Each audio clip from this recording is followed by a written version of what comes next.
إن الحمد لله نحمده ونستعينه ونؤمن به ونتوكل عليه ونعوذ بالله من شرور أنفسنا ومن سيئات أعمالنا من يهده الله فلا مضل له ومن يضلل فلا هادي له وأشهد أن لا إله إلا الله وحده لا شريك له وأشهد أن محمدا عبده ورسوله أرسله بالهدى ودين الحق ليظهره على الدين كله ولو كره المشركون اللهم صل على محمد وعلى آل محمد كما صليت على إبراهيم وعلى آل إبراهيم إنك حميد مجيد وبارك على محمد وعلى آل محمد كما باركت على إبراهيم وعلى آل إبراهيم إنك حميد مجيد أما بعد فإن خير الحديث كتاب الله فأحسن الهدي هدي محمد صلى الله عليه وسلم شر الأمور محدثاتها وكل محدثة بدعة وكل بدعة ضلالة وكل ضلالة في النار يا أيها الذين آمنوا اتقوا الله حق تقاته ولا تموتن إلا وأنتم مسلمون أعوذ بالله من الشيطان الرجيم بسم الله الرحمن الرحيم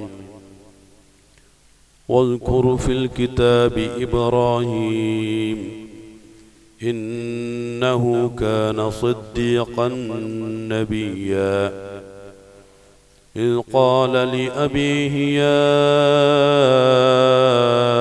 أبت لم تعبد ما لا يسمع ولا يبصر ولا يغني عنك شيئا يا أبت إني قد جاءني من العلم ما لم يأتك فاتبعني أهدك صراطا سويا يا أبت لا تعبد الشيطان إن الشيطان كان للرحمن عصيا. പ്രിയമുള്ള സഹോദരങ്ങളെ സഹോദരിമാരെ, അള്ളാഹുവിൻ്റെ കൽപ്പന നിർദ്ദേശങ്ങളെ അങ്ങേയറ്റം സൂക്ഷ്മതയോടുകൂടി കൈകാര്യം ചെയ്യണമെന്നും തഖ്വ ഉൾക്കൊണ്ട് ജീവിതത്തെ ചിട്ടപ്പെടുത്തണമെന്നും എന്നോട് നിങ്ങളോടും ആദ്യമായി ഉണർത്തുകയാണ്. അള്ളാഹുവിൻ്റെ കൽപ്പനകളെ സഗൗരവം കണക്കിലെടുക്കുകയും അവകളെ ജീവിതത്തിൽ പ്രായോഗികവൽക്കരിക്കുകയും അള്ളാഹുവിൻ്റെ പൊരുത്തത്തോടുകൂടി അവസാന നിമിഷം വരെ മുവഹിദായി മുത്തഖിയായി ജീവിക്കുവാനും അതേ അവസ്ഥയിൽ തന്നെ കലിമത്തു ഷഹാദ ഉച്ചരിച്ചുകൊണ്ട് അള്ളാഹുവിൻ്റെ അടുക്കലേക്ക് സന്തോഷത്തോടുകൂടി യാത്ര ചെയ്യാനുള്ള വലിയ സൗഭാഗ്യം നൽകി നമ്മെ ഏവരെയും അള്ളാഹു അനുഗ്രഹിക്കുകയും ചെയ്യുമാറാകട്ടെ. 19ാമത്തെ സൂറത്തായ സൂറത്തുൽ മറിയമിൻ്റെ 41 മുതൽ 50 വരെയുള്ള ആയത്തുകൾ നാം ഒന്ന് പരിശോധിച്ച് നോക്കിയാൽ മഹാനായ ഇബ്രാഹിം നബി അലൈഹിസ്സലാമയുമായി ബന്ധപ്പെട്ട ചില വൃത്താന്തങ്ങളാണ് അള്ളാഹു അതിലൂടെ നമ്മെ അറിയിക്കുന്നത്. 41ാമത്തെ ആയത്തിൽ അള്ളാഹു പറയുന്നു, അഊദു ബില്ലാഹി മിനശ് ശൈത്വാനിർ റജീം വദ്കുർ ഫിൽ കിതാബി ഇബ്രാഹിം. കിതാബിൽ അഥവാ വേദഗ്രന്ഥത്തിൽ ഇബ്രാഹിം നബി അലൈഹിസ്സലാമയെ പറ്റിയുള്ള കാര്യങ്ങൾ താങ്കൾ പറഞ്ഞു കൊടുക്കുക. ഇത് റസൂലുള്ളാഹി സ്വല്ലല്ലാഹു അലൈഹി വസല്ലമയോടുള്ള അള്ളാഹുവിൻ്റെ ഒരു നിർദ്ദേശമാണ്. ശേഷം ഇബ്രാഹിം നബി അലൈഹിസ്സലാമയെ കുറിച്ച് അല്ലാഹു സുബ്ഹാനഹു തആല വിശേഷണം നൽകുന്നത് ഇന്നഹു കാന സിദ്ദീഖൻ നബിയ്യ, അദ്ദേഹം സിദ്ദീഖായിരുന്നു, അതുപോലെ തന്നെ നബിയായിരുന്നു. സിദ്ദീഖ് എന്ന വാക്കിൻ്റെ അർത്ഥം സത്യത്തിന് ജീവിതത്തിൽ പ്രാധാന്യം കൊടുക്കുകയും അവകളെ പ്രായോഗികവൽക്കരിക്കുകയും ചെയ്യുന്ന ഒരു വ്യക്തി എന്നുള്ള നിലയ്ക്കാണ്. അതിനുശേഷം ഇബ്രാഹിം നബി അലൈഹി സ്വലാമയെ കുറിച്ച് പരിചയപ്പെടുത്തി കൊടുക്കണം എന്ന് പറഞ്ഞതിന് ശേഷം അള്ളാഹു ഇബ്രാഹിം നബി അലൈഹി സ്വലാമയുമായി ബന്ധപ്പെട്ട ചില കാര്യങ്ങളാണ് വീണ്ടും തുടർന്ന് പറയുന്നത്. അദ്ദേഹത്തിൻ്റെ പിതാവിനോട് നടത്തിയ ദഅവത്തുമായി ബന്ധപ്പെട്ട നീണ്ട ഒരു ചർച്ചയാണ് ശേഷമുള്ള ആയത്തുകളിലൂടെ നമുക്ക് മനസ്സിലാക്കാൻ കഴിയുന്നത്. അല്ലാഹു പറയുന്നു, അഊദു ബില്ലാഹി മിനശ് ശൈത്വാനിർ റജീം ഇദ് ഖാല ലി അബീഹി യാ അബതി ലിമ തഅബുദു മാ ലാ യസ്മഉ വലാ യുബ്സിറു വലാ യുഗ്നി അൻക ശൈഅ. വളരെ യുക്തിഭദ്രമായ രൂപത്തിലാണ് ഇബ്രാഹിം നബി അലൈഹിസ്സലാം പിതാവിനോട് സംസാരിക്കുന്നത്. ഖാല അദ്ദേഹം പിതാവിനോട് പറഞ്ഞ സന്ദർഭം എന്തായിരുന്നു അത്? ലി അബീഹി അദ്ദേഹത്തിന്റെ പിതാവിനോട് അദ്ദേഹം പറഞ്ഞു, യാ അബത്തി എൻ്റെ പിതാവേ, ലിമ തഅബുദു താങ്കൾ ആരാധിക്കുന്നത് എന്തൊന്നിനെയാണ്? മാ ലാ യസ്മഉ വലാ യുബ്സിറു വലാ യുഗ്നി അൻക ശൈഅ. ഒന്നാമതായി താങ്കൾ വിളിച്ച് പ്രാർത്ഥിക്കുന്ന ഈ ദൈവങ്ങൾക്കൊന്നും കേൾക്കുക സാധ്യമല്ല. മറ്റൊന്ന്, അവകൾക്ക് കാണുകയും സാധ്യമല്ല. അതിൻ്റെയൊക്കെ അടിസ്ഥാനത്തിൽ തന്നെ ഒരു നിലയ്ക്കും താങ്കളെ അവകൾക്ക് ഒരു നിലയ്ക്കും ഒരു രീതിയിലും സഹായിക്കുവാനും സാധ്യമല്ല. ഇത് ധാരാളമായി നമ്മൾ കേട്ടിട്ടുള്ള ഇബ്രാഹിം നബി അലൈഹി സ്വലാമയുടെ ദഅവത്തിന്റെ വാക്കുകളാണ്. ഇവിടെ പ്രധാനമായും ഇബ്രാഹിം നബി അലൈഹി സ്വലാമയുടെ പിതാവായ ആസർ ആരാധിച്ചിരുന്ന ദൈവങ്ങളെക്കുറിച്ചും ബിംബങ്ങളെക്കുറിച്ചുമൊക്കെയാണ് ഖുർആൻ പരാമർശിക്കുന്നതെങ്കിലും ആസർ ആരാധിച്ചിരുന്ന ഏതെങ്കിലുമൊക്കെ വിഗ്രഹത്തിലേക്ക് നമ്മളുടെ ചിന്തകളെ പരിമിതപ്പെടുത്തുന്ന ഒരവസ്ഥയിലാണ് ഈ ഖുർആൻ ആയത്തുകളെ നാം നോക്കിക്കാണുന്നതെങ്കിൽ ആ ഒരു പഠനം സമ്പൂർണമായിട്ടില്ല. വളരെ ചെറിയൊരു പഠനമായി അത് ചുരുങ്ങിയിരിക്കുന്നു എന്നാണ് നമുക്ക് മനസ്സിലാക്കാൻ കഴിയുന്നത്. ഖുർആനെ സംബന്ധിച്ചിടത്തോളം അത് വലിയൊരു ആശയം മുന്നോട്ട് വയ്ക്കുന്നു. അതിന് ശരിയായ ഒരു പ്രമേയമുണ്ട്. അത് ഒന്നാമത്തെ സൂറത്തായ സൂറത്തുൽ ഫാത്തിഹ മുതൽ അവസാനത്തെ സൂറത്തായ സൂറത്ത് നാസ് വരെയുള്ള എല്ലാ സൂറത്തുകളും അല്ലാഹു സുബ്ഹാനഹു തആല അവയിലുള്ള ഓരോ ആയത്തുകളിലും ആ ഒരു പ്രമേയത്തെ ഉയർത്തിപ്പിടിക്കുന്നുണ്ട് എന്നാണ് ഖുർആനെ വസ്തുനിഷ്ഠമായ രൂപത്തിൽ പരിശോധിക്കുമ്പോൾ നമുക്ക് മനസ്സിലാക്കാൻ കഴിയുന്നത്. അപ്പം അതിൽ സ്വാഭാവികമായും നമ്മളെപ്പോലുള്ള ആളുകൾ അല്ലെങ്കിൽ എന്നെപ്പോലുള്ള മുസ്ലിമീങ്ങൾ പിൽക്കാലത്ത് കടന്നു വരും എന്നുള്ള കാര്യം അള്ളാഹുവിന് നന്നായി അറിയാവുന്നതാണ്. അപ്പം ഈ ഒരു ഖുർആൻ എനിക്ക് വേണ്ടിയിട്ട് കൂടിയാണ് അള്ളാഹു സമർപ്പിച്ചതെങ്കിൽ അതിലുള്ള ആയത്തുകളോട് ഞാൻ എങ്ങനെ സംവദിക്കണം എന്നുള്ള വിഷയത്തിലും ഖുർആൻ എന്നെ ബോധ്യപ്പെടുത്തുന്നുണ്ട്. ആ ഒരു ബോധ്യപ്പെടലിന്റെ അടിസ്ഥാനത്തിലായിരിക്കണം ഖുർആനിലെ ഓരോ ആയത്തുകളെയും ഞാൻ നോക്കിക്കാണേണ്ടതും അതിനോട് സംവദിക്കേണ്ടതും. ഇല്ല എങ്കിൽ കുറെ പഴയ ചരിത്രങ്ങൾ പറഞ്ഞ് കുറെ പഴമകളും പറഞ്ഞ് കുറച്ച് ആവേശം കൊണ്ട് കുറച്ച് വൈകാരികമായി കുറച്ച് ഉയർന്ന ഒരു തലത്തിലേക്കൊക്കെ എത്തി അതോടുകൂടി തന്നെ അത് അവസാനിക്കുന്ന നിരർത്ഥകമായിട്ടുള്ള നിഷ്പ്രയോജനകരമായിട്ടുള്ള ഒരവസ്ഥയിലേക്ക് അത് പരിമിതപ്പെടും എന്നാണ് നമുക്ക് മനസ്സിലാക്കാൻ കഴിയുന്നത്. ഖുർആനിലെ ഓരോ ആയത്തിനോടും ഞാൻ സംവദിക്കേണ്ടതുണ്ട്.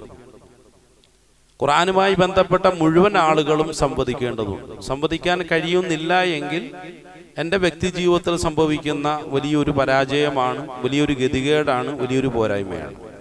അതുകൊണ്ട് ഈ ഗതികേടും ഈ പരാജയവും ഈ അബദ്ധങ്ങളും സംഭവിക്കാതിരിക്കണമെങ്കിൽ ഖുർആനിലെ ഓരോ ആയത്തുകളോടും എനിക്ക് സംവദിക്കാൻ കഴിയണമെന്നുള്ളതാണ്. അത് കാലം എന്നോട് ആവശ്യപ്പെടുന്നു, എൻ്റെ ജീവിതം എന്നോട് ആവശ്യപ്പെടുന്നു, ചുറ്റുപാടുകൾ എന്നോട് ആവശ്യപ്പെടുന്നു, എൻ്റെ ആന്തരികമായ സത്തകൾ എന്നോട് ആവശ്യപ്പെടുന്നു. അപ്പൊ ഇവിടെ ഈ ആയത്തിനോട് നാം ഒന്ന് സംവദിക്കാൻ ശ്രമിച്ചാൽ അത് കേവലം ഒരു വിഗ്രഹത്തിൽ മാത്രം പരിമിതപ്പെടുന്ന ഒരു ചർച്ചയല്ല. ഇത് ഇങ്ങനെ ഒരു സംഭവം നടന്നിരുന്നു എന്ന് ഖുർആൻ എന്നെ ബോധ്യപ്പെടുത്തുമ്പോൾ, അതായത് ആസർ എന്ന പേരുള്ള ഒരു വ്യക്തി വിഗ്രഹ നിർമ്മാതാവായിരുന്നു എന്ന് പറയപ്പെടും. അതുകൊണ്ട് തന്നെ രാജാവിന്റെ പ്രത്യേകമായ നിർദ്ദേശങ്ങൾക്കനുസരിച്ചുള്ള ദൈവിക സങ്കല്പങ്ങൾ ആ വിഗ്രഹങ്ങൾക്ക് ചാർത്തി കൊടുക്കുക. അവിടെയും പരമമായി നിലകൊള്ളേണ്ടത് രാജാധിപത്യമാണ്, ആധിപത്യമാണ്. അതുകൊണ്ട് തന്നെ സ്വേച്ഛാധിപത്യമായ ഒരു ഭരണം നിലനിർത്തണമെങ്കിൽ ഇത്തരം ചില പരിപാടികൾ ആവിഷ്കരിക്കേണ്ടത് ആവശ്യമാണ്. കാരണം എല്ലാത്തിനും പോന്നവനാണ് താനെന്ന് സ്ഥാപിക്കുക എന്നുള്ളത് ഇന്നും പല സ്വേച്ഛാധിപത്യമായ ഭരണങ്ങൾ നടത്തുന്ന ഭരണകൂടത്തിന്റെ താല്പര്യമാണ്. അപ്പൊ ആ ഒരു താല്പര്യത്തെ നിലനിർത്തിക്കൊണ്ട് തന്നെ മുന്നോട്ട് പോകണം. അത് നഷ്ടപ്പെട്ടുകൂടാ എന്നുള്ളത് രാജ താല്പര്യമാണ്, അല്ലെങ്കിൽ രാജകൽപ്പനയാണ്. ആ രാജകൽപ്പനയെ എല്ലാ നിലയ്ക്കും നടപ്പിലാക്കുക എന്നുള്ള വലിയ ഒരു താല്പര്യത്തോടു കൂടിയാണ്, ലക്ഷ്യത്തോടു കൂടിയാണ് അവിടെ ആസർ എന്ന പേരിൽ അറിയപ്പെടുന്ന ഇബ്രാഹിം നബി അലൈഹി സ്വലാമയുടെ പിതാവ് വിഗ്രഹം നിർമ്മിക്കുന്നതും അതിന് ദൈവികമായിട്ടുള്ള പരികൽപ്പനകൾ നൽകുന്നത്. അതിൽ നിന്നും പിന്തിരിയുക എന്നുള്ളത് അത്ര എളുപ്പമുള്ള ഒരു കാര്യമാണ്. ഒരു പുത്രൻ കടന്നു വരുന്നു, ആ പുത്രൻ നിലവിലുള്ള എല്ലാ കാഴ്ചപ്പാടുകളെയും വ്യവസ്ഥകളെയും എതിർത്തുകൊണ്ടാണ് കടന്നു വരുന്നത്. ആ പുത്രനെ സംബന്ധിച്ചിടത്തോളം അദ്ദേഹം പറയുന്ന കാര്യങ്ങളൊക്കെ 100% യുക്തിഭദ്രമാണെങ്കിലും ആ പുത്രൻ പറയുന്ന കാര്യങ്ങൾ നടപ്പിലാക്കിയാൽ സംഭവിക്കാവുന്ന വലിയ അപകടങ്ങൾ, ഭീതിതമായിട്ടുള്ള സാഹചര്യങ്ങൾ, അതിന്റെ ഭീകരമായ ഭാവികൾ, ഇതൊക്കെ നന്നായിട്ടറിയാവുന്ന ആസിറാണ്, അല്ലെങ്കിൽ ആസിറിനോടാണ് ഇബ്രാഹിം നബി അലൈഹി സ്വലാം സംസാരിക്കുന്നത് എന്ന് ആദ്യം ഞാനൊന്ന് തിരിച്ചറിയണം. അവിടെയാണ് ഈ ഖുർആൻ ആയത്തിനോട് സംവദിക്കേണ്ട രൂപത്തിൽ എനിക്ക് സംവദിക്കാൻ സാധിക്കുന്നത്. അല്ല എങ്കിലോ അത് കേവലം ഒരായത്ത് മാത്രമാണ്. ഞാൻ പല ആവർത്തി പാരായണം ചെയ്തു പോയ കുറേയധികം ആയത്തുകളിൽ ഒരായത്ത് മാത്രമായി അത് അവശേഷിക്കും എന്നുള്ളതാണ്. അത് സംഭവിച്ചുകൂടാ. ഇവിടെ ഞാൻ പരിശോധിക്കേണ്ടത് ഇബ്രാഹിം നബി അലൈഹി സ്വലാമയുടെ പിതാവ് എന്തുകൊണ്ട് ആ ഒരു ആരാധനാ സംവിധാനങ്ങളിൽ നിന്നും പിന്തിരിഞ്ഞില്ല, എന്തുകൊണ്ട് അദ്ദേഹത്തിന്റെ പരമ്പരാഗതമായിട്ടുള്ള ആ ഒരു ആരാധനാ രീതികളിൽ തന്നെ അദ്ദേഹം തുടരാൻ താല്പര്യം കാണിച്ചു, അല്ലെങ്കിൽ അതിൽ നിന്നും പിന്തിരിയാൻ എന്തുകൊണ്ട് അദ്ദേഹം മടി കാണിച്ചു എന്നിത്യാദി വിഷയങ്ങളെ കുറിച്ച് ഞാനൊന്ന് പരിശോധിച്ചു നോക്കണം. ആ ഒരു പരിശോധനയിലാണ് ഇബ്രാഹിം നബി അലൈഹി സ്വലാമയും അദ്ദേഹത്തിന്റെ പിതാവായ ആസിറിനെയും എന്നെയും എനിക്ക് തിരിച്ചറിയാൻ കഴിയുന്നത്. ആ ഒരു തിരിച്ചറിവ് അവിടെ ഉണ്ടായിട്ടില്ല എങ്കിൽ നേരത്തെ പറഞ്ഞതുപോലെ ഇത് കേവലം ഒരു ആയത്ത് മാത്രമാണ്. പ്രിയമുള്ളവരെ, ഇവിടെ പ്രധാനമായും എൻ്റെ ജീവിതത്തിൽ ശരിയായ ദീൻ നടപ്പിൽ വരുത്തുവാൻ എന്തൊക്കെ തടസ്സങ്ങളാണ് എനിക്കുള്ളത്, അത് ഞാനൊന്ന് കണ്ടെത്തേണ്ടതുണ്ട്. എൻ്റെ ജീവിതത്തിൽ ശരിയായ ദീൻ നടപ്പിലാക്കാതിരിക്കാനുള്ള തടസ്സങ്ങൾ എന്തൊക്കെയാണ്? എൻ്റെ കച്ചവടങ്ങളാണോ? എൻ്റെ സമ്പത്താണോ? എൻ്റെ കുടുംബമാണോ? എൻ്റെ നിലവിലുള്ള പ്രാദേശികമായിട്ടുള്ള സാഹചര്യങ്ങളാണോ? ഇങ്ങനെയുള്ള ഭൗതികമായ രൂപത്തിൽ തികഞ്ഞ ഒരു മതബോധ്യമുള്ളവനായി മാറാതിരിക്കാൻ, അല്ലെ തികഞ്ഞ ഒരു മുഅ്മിനോ മുത്തഖിയോ മുഖ്ലിസോ ഒക്കെ ആകാതിരിക്കാൻ എന്നെ പ്രേരിപ്പിച്ചുകൊണ്ടിരിക്കുന്ന എൻ്റെ ആന്തരികമായ താല്പര്യങ്ങൾ എന്തൊക്കെയാണ്? അപ്പൊ അത്തരം താല്പര്യങ്ങളെ കുറിച്ച് പരിശോധിച്ചു നോക്കുമ്പോൾ തന്നെ എനിക്ക് എന്നെ തിരിച്ചറിയാൻ കഴിയും എന്നുള്ളതാണ്. ശരിയാണ്, ആസിറിനെ കൂടുതൽ കുറ്റപ്പെടുത്തേണ്ട കാര്യമൊന്നുമില്ല. ആസിറിനെ കൂടുതൽ കുറ്റപ്പെടുത്തേണ്ട കാര്യമില്ല. പെട്ടെന്ന് കുറ്റപ്പെടുത്തി ഒഴിവാക്കാൻ വളരെ എളുപ്പമാണ്. സാധാരണ ഞാൻ ചെയ്തുകൊണ്ടിരിക്കുന്ന ഒരു കാര്യം അതാണ്. ഇരാറ്റുപേട്ട എന്ന് പറയുന്ന ഒരു പ്രദേശത്ത് താമസിക്കുന്ന ഞാൻ ഇരാറ്റുപേട്ടയിൽ എൻ്റെ കണ്ണിൽ കാണുന്ന മുഴുവൻ ആളുകളെ ഞാൻ വിമർശിച്ചുകൊണ്ടിരിക്കുകയാണ്. കാരണം എൻ്റെ താല്പര്യങ്ങൾക്ക് അനുസൃതമായി അവർ ജീവിക്കുന്നില്ല എന്നുള്ളതാണ് എൻ്റെ കുറ്റപ്പെടുത്തലിന്റെ പിന്നിലുള്ള പ്രേരണ. എല്ലാവരെയും ഞാൻ കുറ്റപ്പെടുത്തും. റോഡിൽ കൂടെ നടന്നു പോകുന്ന ഒരാളെ നോക്കിയിട്ട് കുറ്റപ്പെടുത്തും. അയാളുടെ നടത്തം ശരിയല്ല, അയാളുടെ രീതി ശരിയല്ല, അയാളുടെ സമീപനം ശരിയല്ല, അയാളുടെ പെരുമാറ്റം ശരിയല്ല. ഇതൊക്കെ ശരിയാണെങ്കിലും അയാളുടെ കുടുംബത്തിൽ ഇന്ന പ്രശ്നങ്ങൾ ഉണ്ടാക്കുന്നുണ്ട്. ഇനി അതും കുഴപ്പമില്ലെങ്കിൽ അയാളുടെ ജീവിതത്തിലുള്ള ഏതെങ്കിലുമൊക്കെ തെറ്റുകൾ വളരെ പ്രയാസപ്പെട്ട് ഒരുപാട് നിരീക്ഷണ ഗവേഷണങ്ങൾ നടത്തി ഞാൻ കണ്ടെത്തിയിട്ട് അതിന്റെ പേരിൽ ഞാൻ അയാളെ കുറ്റപ്പെടുത്തിക്കൊണ്ടേയിരിക്കും. ഇതെന്റെ ഒരു സ്വഭാവമാണ്. അങ്ങനെയുള്ള സ്വഭാവക്കാരനെ എന്നെ സംബന്ധിച്ചിടത്തോളം ആസിറിനെ കുറ്റപ്പെടുത്താൻ എന്തെങ്കിലും കാരണത്തിന്റെ ആവശ്യമുണ്ടോ? ഇവിടെ ശരിക്കും നാടൻ ഭാഷയിൽ പറഞ്ഞാൽ എനിക്ക് നല്ല ഒരു ഇറച്ചിപ്പെരുന്നാൾ സമ്മാനിച്ച ആ ഇബ്രാഹിം നബി അലൈഹി സ്വലാമെ എതിർത്ത മനുഷ്യനല്ലേ? അപ്പൊ അങ്ങനെയാണല്ലോ, ഇറച്ചിപ്പെരുന്നാളാണ്. കാരണം പെരുന്നാൾ എന്ന് പറയുമ്പോൾ അതിന്റെ പിന്നിലുള്ള സന്ദേശങ്ങൾ എന്താണ് അതൊന്നും അറിയേണ്ട കാര്യമില്ല. അതൊക്കെ പഠിക്കുക എന്ന് പറഞ്ഞാൽ ശ്രമകരമാണ്, ബുദ്ധിമുട്ടാണ്. അതെന്റെ സമയം എന്നെ അനുവദിക്കുന്നില്ല, എൻ്റെ സാഹചര്യങ്ങളും എന്നെ അനുവദിക്കുന്നില്ല, പ്രത്യേകിച്ചും എൻ്റെ മനസ്സെന്നെ അനുവദിക്കുന്നില്ല. കാരണം അവിടെ ബലിപ്പെരുന്നാൾ എന്നുള്ള തരത്തിലേക്ക് ഇതിനെ മാറ്റിയെടുക്കണമെങ്കിൽ സൂറത്തുൽ കൗസറിലെ വളരെ പ്രധാനപ്പെട്ട ചില കൽപ്പനകളെ ഞാൻ നെഞ്ചിലേറ്റേണ്ടതുണ്ട്. അല്ലാഹു സുബ്ഹാനഹു വ തആല പറഞ്ഞു, വളരെ ചെറിയൊരു സൂറത്താണ്. അഊദു ബില്ലാഹി മിനശ് ശൈത്വാനിർ റജീം. ഇന്നാ അഅതൈനാകൽ കൗസർ. താങ്കൾക്ക് ധാരാളമായി നിഅമത്തുകൾ നാം നൽകിയിട്ടുണ്ട് എന്ന് പറഞ്ഞതിന് ശേഷം അല്ലാഹു സുബ്ഹാനഹു വ തആല രണ്ട് പ്രധാനപ്പെട്ട കൽപ്പനകൾ മുന്നോട്ട് വെച്ചു. ഫസ്വല്ലി ലിറബ്ബിക വൻഹർ. താങ്കൾ എന്ത് ചെയ്യണം? താങ്കൾ നമസ്കാരത്തെ അങ്ങേയറ്റം ഗൗരവത്തോടു കൂടി നിലനിർത്തണം. അതുപോലെ തന്നെ താങ്കളെ തന്നെ അല്ലെങ്കിൽ താങ്കളുടെ ജീവിതത്തെ തന്നെ ബലിയർപ്പിക്കണം. ഇങ്ങനെയുള്ള വലിയ ഒരു ബലി ചിന്തകളിൽ നിന്നും ബലിയുടെ വലിയൊരു സന്ദേശങ്ങളിൽ നിന്നുമാണ് ഒരു 3 ദിവസം നീണ്ടു നിൽക്കുന്ന ഒരു പെരുന്നാൾ സൂചന നമ്മളിലേക്ക് കടന്നു വരുന്നു. അതിനെ കേവലം ഒരു ഇറച്ചി പെരുന്നാളായിട്ട് അധപ്പതിപ്പിച്ച ഒരു സമൂഹമുണ്ടെങ്കിൽ ചിലപ്പോൾ ഞാൻ ഉൾക്കൊള്ളുന്ന മുസ്ലിം സമുദായമായിരിക്കും. കാരണം എന്താണ്? അവിടെ ചർച്ച ഇറച്ചിയാണ്. ഇവിടെ എന്തെങ്കിലും കുറവ് സംഭവിച്ചു? നമ്മുടെ മഹലിൽ 2 പോത്തിന്റെ കുറവുണ്ട്. അതിന്റെ കാരണം എന്താണ്? ഞാൻ അതിനെക്കുറിച്ചുള്ള അന്വേഷണമാണ്. പെരുന്നാളെന്ന് പറയുമ്പോൾ അല്ലെങ്കിൽ ഒരു എന്താണ് ഇത്തരം ഒരു പ്രധാനപ്പെട്ട ഒരു ആഘോഷ സുദിനം നമുക്ക് അല്ലാഹു സുബ്ഹാനഹു വ തആല സമ്മാനിച്ചു എന്ന് പറയുമ്പോൾ ചിന്ത മുഴുവൻ ഇറച്ചിയാണ്. ഇറച്ചിയും പോത്തും കൊണ്ട് തല ഇങ്ങനെ നിറഞ്ഞു നിൽക്കുകയാണ്. കാരണം 2 ദിവസം കഴിഞ്ഞു. അത് കഴിഞ്ഞാൽ പിന്നെ അതോടുകൂടി എൻ്റെ മനസ്സിൽ നിന്നും ഇറങ്ങിപ്പോകാവുന്ന ഒരു പെരുന്നാളിന്റെ ആവേശം അത്രയേ ഉള്ളൂ. അതോടുകൂടി ഇബ്രാഹിം നബി അലൈഹി സ്വലാമയെ ഞാൻ പുറത്താക്കി. കാരണം ഇന്ന് വരെയാണ് ഇബ്രാഹിം നബി അലൈഹി സ്വലാമയെ കുറിച്ചുള്ള ചർച്ചകൾ, മിമ്പറുകൾ സജീവമെന്ന്. അടുത്ത ആഴ്ച മുതൽ പാടില്ല എന്നാണ്. ഇനിയിപ്പോൾ ഇബ്രാഹിം നബി അലൈഹി സ്വലാമയെ കൊണ്ടുവരണമെങ്കിൽ അടുത്ത പെരുന്നാളാകണം, അല്ലെങ്കിൽ ദുൽഹജ്ജ് ആരംഭിക്കണം. അതുവരെ ഇബ്രാഹിം നബി അലൈഹി സ്വലാം പടിക്ക് പുറത്താണ്. അപ്പം ഇങ്ങനെയുള്ള കുറച്ച് ആചാര പരിപാടികൾ, ചില ചടങ്ങ് പരിപാടികൾ, അതിലേക്ക് പലപ്പോഴും ഇത് മാറുമ്പോൾ കേവലം ഇത്തരം സുദിനങ്ങളൊക്കെ ഒരു ഇറച്ചിപ്പെരുന്നാളായിട്ട് അവശേഷിക്കുന്നു, അധപ്പതിക്കുന്നു എന്നുള്ളത്. അതൊരു തരം അധപ്പതനമാണ്. പ്രിയമുള്ളവർ, ഇതിന്റെ പിന്നിലുള്ള താല്പര്യം എന്തൊക്കെയാണ്? ഇപ്പൊ വൻഹർ എന്ന് പറഞ്ഞാൽ അല്ലാഹു സുബ്ഹാനഹു വ തആല പറയുന്നത് സർവസ്വവും അള്ളാഹുവിന് വേണ്ടി ബലിയർപ്പിക്കണം എന്നുള്ളതാണ് അതിന്റെ താല്പര്യം. സർവസ്വവും എന്ന് പറഞ്ഞാൽ ഉടനെ റസൂലുള്ളാഹി സ്വല്ലല്ലാഹു അലൈഹി വസല്ലം ഓടിപ്പോയി ഒരു ആടിനെ ഇറക്കണമെന്നോ അല്ലെങ്കിൽ ഒരു പോത്തിനെ ഇറക്കണമെന്നോ അതിന്റെ താല്പര്യം. ഫസ്വല്ലി ലിറബ്ബിക വൻഹർ. താങ്കൾ എന്ത് ചെയ്യുക? നമസ്കാരത്തെ നിലനിർത്തുക.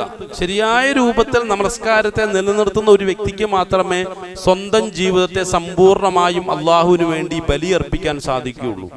അപ്പം അതിൻ്റെ ചില അടയാളപ്പെടുത്തലുകളാണ്, ചില പരീക്ഷണങ്ങൾ ആ തലങ്ങളിലൂടെ കടന്നു വന്നു. ഇബ്രാഹിം നബി അലൈഹി സ്വലാം ബലിയർപ്പിച്ച വിഷയത്തിൽ വലിയൊരു മാതൃകയാണ്. ആ മാതൃകയെ മുൻനിർത്തിക്കൊണ്ട് താങ്കൾ ഒരു ഹുനഫ ആയി മാറണമെന്നാണ് റസൂലുള്ളാഹി സ്വല്ലല്ലാഹു അലൈഹി വസല്ലമയോട് അല്ലാഹു സുബ്ഹാനഹു വ തആല ആവശ്യപ്പെടുന്നത്.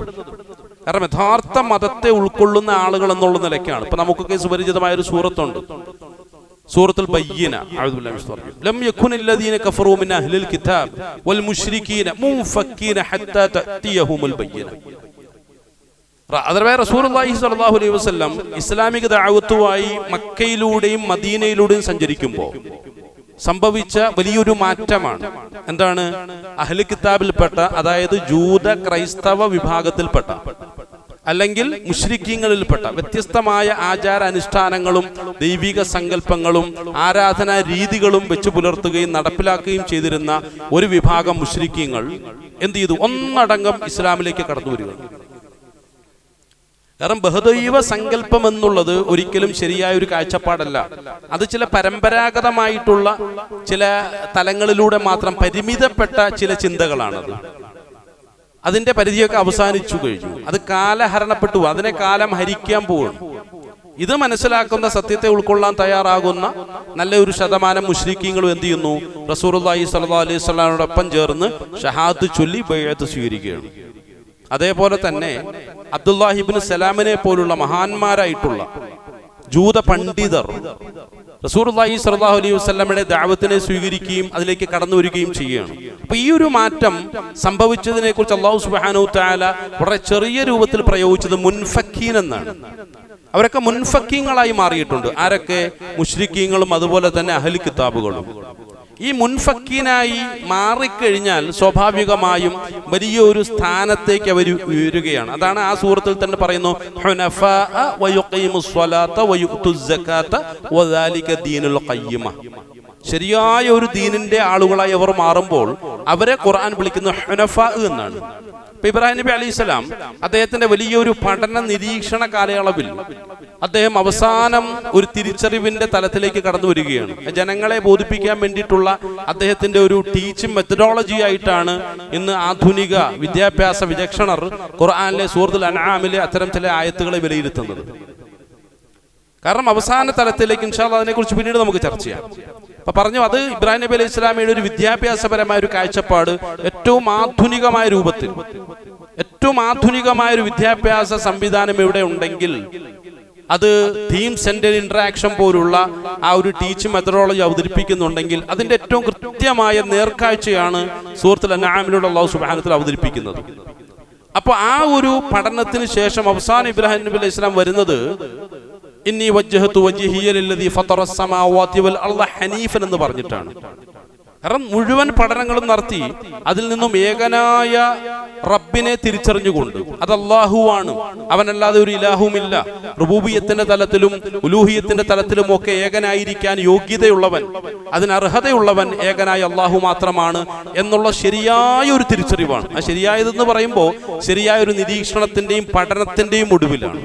അല്ലാഹു സുബ്ഹാനഹു വ തആല സൂറത്തുൽ മുഹമ്മദിലൂടെ പറയുന്നു, അഊദു ബില്ലാഹി മിനശ് ശൈത്വാനിർ റജീം, ഫഅലം അന്നഹു ലാ ഇലാഹ ഇല്ലല്ലാഹ്.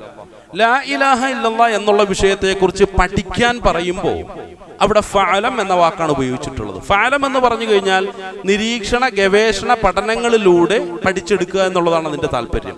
കാരണം ഇൽമ് എന്ന വാക്കിന്റെ ഇംഗ്ലീഷ് വേർഡ് നമ്മൾ പരിശോധിച്ചു കഴിഞ്ഞാൽ സയൻസ് എന്നാണ് കിട്ടുക. ഒരുതരം ശാസ്ത്രീയമായ പഠനം. ഇപ്പൊ ഗ്രീക്ക് ഫിലോസഫർമാരുടെ ഭാഷയിൽ പറഞ്ഞാൽ അനുഭവവേദ്യമായിട്ടുള്ള പഠനം എന്ന് പറഞ്ഞാൽ ടെസ്റ്റിമോണിയൽ ആയിട്ടുള്ള പഠനം, അല്ലെങ്കിൽ എന്താണ് എംപിരിക്കൽ ആയിട്ടുള്ള പഠനം എന്നാണ് അതിനെക്കുറിച്ച് പരിചയപ്പെടുത്തിയിട്ടുള്ളത്. അപ്പൊ എംപിരിക്കൽ ആയിട്ടുള്ള ഒരു തരം പഠനം നടത്തിക്കൊണ്ട് അതിനെ അനുഭവവേദ്യമായ രൂപത്തിൽ തിരിച്ചറിയുകയാണ് ഒരു മനുഷ്യൻ. അതിനുള്ള എല്ലാ സംവിധാനവും അല്ലാഹു സുബ്ഹാനഹു വ തആല ഈ ഭൗതിക ലോകത്ത് ഒരുക്കി വെച്ചിട്ടുണ്ട്. ഇപ്പൊ ഇന്നലെ എൻവിറോൺമെന്റ് ഡേ ആയിരുന്നു, ഇന്റർനാഷണൽ ആയിട്ട്, കാരണം ആഗോള തലത്തിൽ നടത്തിക്കൊണ്ടിരുന്ന പരിസ്ഥിതി ദിനമായിരുന്നു. ആ പരിസ്ഥിതി ദിനത്തിലെ കുറിച്ച് നമ്മൾ ചർച്ച ചെയ്യുമ്പോഴും അല്ലാഹു സുബ്ഹാനഹു വ തആല നമ്മളെ തിരിക്കുന്നത് പരിസ്ഥിതിയിലേക്കാണ്. പരിസ്ഥിതിയിലേക്ക് തിരിഞ്ഞതിന് ശേഷം ആ പരിസ്ഥിതിയെ മുൻനിർത്തിക്കൊണ്ട് അള്ളാഹുവിനെ കുറിച്ച് പഠിക്കാൻ അള്ളാഹു നമ്മളോട് ആവശ്യപ്പെടുന്നു. അതാണ് ശരിയായ ശാസ്ത്രീയമായ പഠനം എന്ന് പറയുന്നത്. പക്ഷേ ശാസ്ത്രത്തിൽ മാത്രം പഠനത്തെ ഒരിക്കലും പരിമിതപ്പെടുത്താനും പാടില്ല. അത് വലിയൊരു വിഡ്ഢിത്തമാണ്. സൂചിപ്പിച്ചു വന്നു എന്ന് മാത്രം. അപ്പൊ നമ്മുടെ പ്രകൃതിയെ, നമ്മുടെ പരിസ്ഥിതിയെ, നമ്മുടെ പ്രപഞ്ചത്തെ മുൻനിർത്തി മാത്രമേ ശാസ്ത്രീയമായ രൂപത്തിലുള്ള ഒരു പഠനം, അള്ളാഹുവിനെ കുറിച്ചുള്ള പഠനം നടത്താൻ നമുക്ക് സാധ്യമാകൂ എന്ന് വിശുദ്ധ ഖുർആൻ വളരെ വ്യക്തമായ ഭാഷയിൽ നമ്മളോട് പറയുകയാണ്. അതേത് രൂപത്തിലാണെന്ന് ചോദിച്ചാൽ സൂറത്തുൽ ഗാശിയയിൽ പറയുന്നു, അഊദു ബില്ലാഹി മിനശ് ശൈത്വാനിർ റജീം, അഫലാ യൻദുറൂന ഇലൽ ഇബ്ലി കൈഫ ഖുലിഖത് വഇലൽ സമാഇ കൈഫ റുഫിഅത് വഇലൽ ജിബാലി കൈഫ നുസിബത് വഇലൽ അർളി കൈഫ സുതിഹത് ഫദക്കിർ ഇന്നമാ അൻത മുദക്കിർ. യഥാർത്ഥ ദിക്റിന്റെയും തിരിച്ചറിവിന്റെയും ചർച്ചയുടെയും ഒരു ഭാഗം എന്ന് പറയുന്നത് ഈ പഠനങ്ങളുടെ ഒടുവിലാണ്. അതാണ് അവസാനം ഫദക്കിർ എന്ന് പറഞ്ഞത്. ഫദക്കിർ ഇന്നമാ അൻത മുദക്കിർ.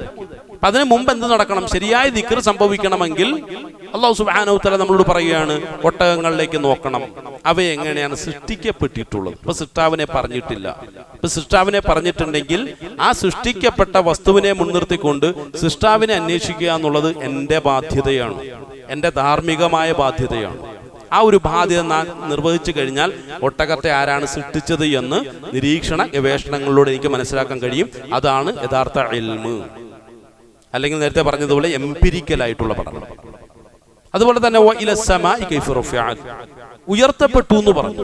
അതെങ്ങനെയാണ് എൻ്റെ ഉയർത്തപ്പെടൽ? റഫഅ എന്നുള്ള വാക്കിന് കേവലം ഉയർത്തൽ എന്നുള്ള തലത്തിൽ മാത്രമല്ല, അതിന്റെ പ്രായോഗികമായ എല്ലാ അർത്ഥതലങ്ങളെയും ആശയങ്ങളെയും മുൻനിർത്തിക്കൊണ്ട് പ്രപഞ്ചത്തെ ഏത് രൂപത്തിലാണ് അല്ലാഹു സുബ്ഹാനഹു വ തആല സംവിധാനിച്ചിട്ടുള്ളത്, ആ സംവിധാനിക്കപ്പെട്ടവൻ ആരാണെന്ന് അറിയണമെന്നുണ്ടെങ്കിൽ അല്ലാഹു സുബ്ഹാനഹു വ തആല അതിൽ കർത്താവിനെ പറഞ്ഞിട്ടില്ല. അത് നിരീക്ഷണ ഗവേഷണത്തിലൂടെ ഒരു എംപിരിക്കലായിട്ടുള്ള പഠനം നടത്തി കണ്ടെത്തുക എന്നുള്ളത് ബുദ്ധിയുള്ള, യുക്തിബോധമുള്ള എൻ്റെ ബാധ്യതയാണ്.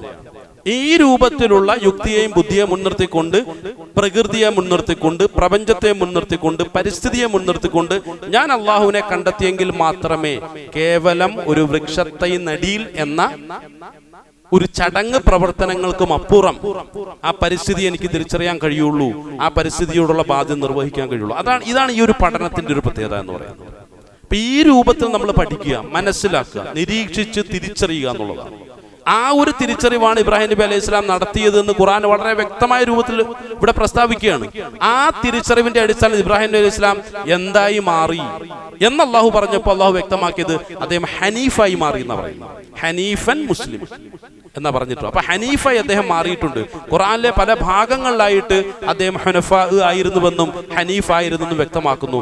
ഇതേ ഹനീഫായി താങ്കളും മാറണമെന്നാണ് അല്ലാഹു സുബ്ഹാനഹു തആല മഹാനായ റസൂലുള്ളാഹി സ്വല്ലല്ലാഹു അലൈഹി വസല്ലമയോടും അവിടുന്ന് ശിഷ്യരായിട്ടുള്ള സഖാക്കളായിട്ടുള്ള സ്വഹാബത്തുൽ കിറാം റളിയല്ലാഹു അൻഹുവിനോടും ആവശ്യപ്പെടുന്നു. വിശേഷിച്ച് അതിനൊക്കെ അപ്പുറം അതിന്റെ ഫോളോവേഴ്സ് എന്നുള്ള നിലയ്ക്ക് നമ്മളോടും അല്ലാഹു സുബ്ഹാനഹു തആല ആവശ്യപ്പെടുന്നു. ആ ഒരു ബാധ്യത നിലനിർത്താൻ നമ്മളെ കൊണ്ട് സാധിക്കുമോ എന്നുള്ളതാണ്. അതാണ് ഇത്തരം ചർച്ചകളിലൂടെ അല്ലെ ആയത്തുകളിലൂടെ സംവദിച്ചു കൊണ്ടിരിക്കുമ്പോൾ ഖുർആൻ നമ്മോട് തിരിച്ചിങ്ങോട്ട് സംവദിക്കുന്നതിന്റെ ഒരു ശൈലിയും ഒരു രീതിയും ഒരു സമീപനവും ഒക്കെ അതാണ്. അപ്പൊ ആ രൂപത്തിൽ എന്ത് ചെയ്യുക, നമ്മൾ അള്ളാഹുവിനെ മനസ്സിലാക്കുക എന്നുള്ളതാണ്. ഇവിടെ ആസറിന് മനസ്സിലാകാഞ്ഞിട്ടാണോ? ഇബ്രാഹിം നബി അലൈഹി സ്വലാം പറയുന്നതാണ്, ലാ യസ്മഉ വലാ യുബ്സിറു വലാ യുഗ്നി അൻക ശൈഅ. ഇത് ഞാൻ എങ്ങനെ വിലയിരുത്തേണ്ടത്? ഇത് ഇബ്രാഹിം നബി അലൈഹി സ്വലാം ആസറിനോട് പറഞ്ഞ ഒരു കാര്യമാണ്. എന്താ? കേൾക്കാൻ കഴിയാത്ത, കാണാൻ കഴിയാത്ത, പ്രത്യേകിച്ച് യാതൊരു ഉപകാരവും നേർക്ക് നേരെ ചെയ്യും എന്ന് നമ്മൾ കാണുന്നില്ലാത്ത, മനസ്സിലാക്കാൻ കഴിയാത്ത ചില സംഗതികളാണ്. ഇപ്പോൾ സമ്പത്ത് എന്ന് പറയുമ്പോൾ എൻ്റെ ജീവിതത്തിൽ വലിയൊരു സ്ഥാനമുണ്ട്.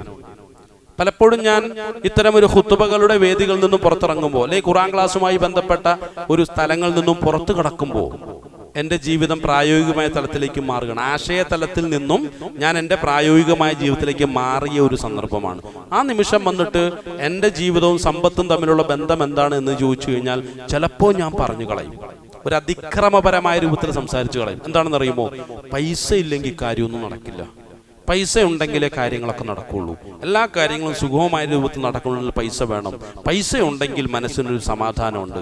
അപ്പം എൻ്റെ മനസ്സിന് സമാധാനം നൽകുന്ന സമ്പത്താണ്, എൻ്റെ കാര്യങ്ങളൊക്കെ നടത്തുന്ന സമ്പത്താണ്, അങ്ങനെയുള്ള എൻ്റെ ജീവിതവുമായി ബന്ധപ്പെട്ട എല്ലാ കാര്യങ്ങളും നീക്കിക്കൊണ്ടിരിക്കുന്ന സമ്പത്താണ്. അപ്പം ഈ സമ്പത്ത് ഒരു ഇലാഹിൻ്റെ രൂപത്തിൽ എൻ്റെ മനസ്സിൽ സ്ഥാനം പിടിച്ചു എന്നാണ് റസൂലുള്ളാഹി സ്വല്ലല്ലാഹു അലൈഹി വസല്ലമയുടെ വിശുദ്ധമായ ഹദീസിൻ്റെ ആശയങ്ങളും ഖുർആന്റെ ആശയങ്ങളും എന്നെ ബോധ്യപ്പെടുത്തുന്നത്. അപ്പൊ എന്നോട് വന്നിട്ട് ഇബ്രാഹിം നബി അലൈഹി സ്വലാം പറയാന്ന് വിചാരിക്കുക, ഈ സമ്പത്താകുന്ന ഇലാഹിനെ താങ്കൾ ഹൃദയത്തിൽ നിന്ന് മാറ്റിവെക്കണം, ഞാൻ തയ്യാറാകുമോ? അവിടെയാണ് ആസിറും ഞാനും തമ്മിലുള്ള സമാനത ഞാൻ കണ്ടെത്തേണ്ടത്. അല്ലാതെ വെറുതെ ആസിറിനെ കുറ്റപ്പെടുത്തിയിട്ട് കാര്യമില്ല. ഞാനല്ലാത്ത എല്ലാവരെയും കുറ്റപ്പെടുത്താൻ എനിക്ക് വലിയ ആവേശമാണ്, അതുകൊണ്ട് ഞാൻ ആസിറിനെയും കുറ്റപ്പെടുത്തി എന്ന് പറയുന്നതിൽ യാതൊരു ബുദ്ധിയുമില്ല, യുക്തിയുമില്ല. അത് കേവലം ഒരു ആവേശ പ്രകടനമാണ്, അല്ലെങ്കിൽ അധാർമികമായിട്ടുള്ള എൻ്റെ ഒരു പെരുമാറ്റ ശൈലി മാത്രമാണ്. അല്ലാതെ ആസറിനെ കുറ്റപ്പെടുത്തുന്നതിൽ ഇബ്രാഹിം നബി അലൈഹി സ്വലാമിയോട് എനിക്ക് ആവേശമുണ്ടെന്നോ, ദീനിനോട് എനിക്ക് ആവേശമുണ്ടെന്നോ, ഖുർആനോട് വല്ലാത്തൊരു പ്രതിപത്തി ഉണ്ടെന്നോ എന്നൊന്നും യാതൊരു അർത്ഥവുമില്ല. എല്ലാവരെയും ഞാൻ കുറ്റപ്പെടുത്തുന്നു, എനിക്കിഷ്ടമല്ലാത്ത എല്ലാവരെയും ഞാൻ കുറ്റപ്പെടുത്തുന്നു. അതുപോലെ ഞാൻ എന്ത് ചെയ്യുന്നു? ആസറിനെ ഞാൻ കുറ്റപ്പെടുത്തുന്നു, അത്രയേ ഉള്ളൂ. പക്ഷെ അതിനപ്പുറം ആസറിന്റെ നിലപാട് ശരിയല്ല. ആസറിന്റെ നിലപാടിൽ എൻ്റെ മനസ്സ് വേദനിക്കണമെങ്കിൽ ഒരു ഇബ്രാഹിമി മാനസികാവസ്ഥയിലേക്ക് ഞാൻ എന്ത് ചെയ്യണം? മാറേണ്ടതുണ്ട്. ആ ഒരു മാറൽ എളുപ്പമാണോ? അതാണ് ഇവിടെ പരിശോധിക്കേണ്ടത്. കാരണം എന്താണ്? എൻ്റെ സമ്പത്തിനെ കാണാനുള്ള കഴിവുണ്ടോ? ഇല്ല. എനിക്ക് നന്നായിട്ട് അറിയാം, എൻ്റെ സമ്പത്തിനെ കാണാനുള്ള കഴിവൊന്നുമില്ല. എൻ്റെ കാര്യങ്ങളും പ്രശ്നങ്ങളും ഒക്കെ നോക്കിക്കാണാനുള്ള കഴിവ് എൻ്റെ സമ്പത്തിനില്ല. എൻ്റെ സമ്പത്തിന് ഞാൻ പറയുന്ന കാര്യങ്ങൾ കേൾക്കാൻ കഴിയുമോ? അതുമില്ല. അപ്പം എൻ്റെ സമ്പത്തിന് എൻ്റെ ജീവിതത്തിലേക്ക് നേർക്കുനേരെ ഇടപെടാൻ കഴിയും, എൻ്റെ പ്രശ്നങ്ങൾ നേർക്കുനേരെ മാറ്റിയെടുക്കാൻ എൻ്റെ സമ്പത്തിന് കഴിയുമോ? അതുമില്ല.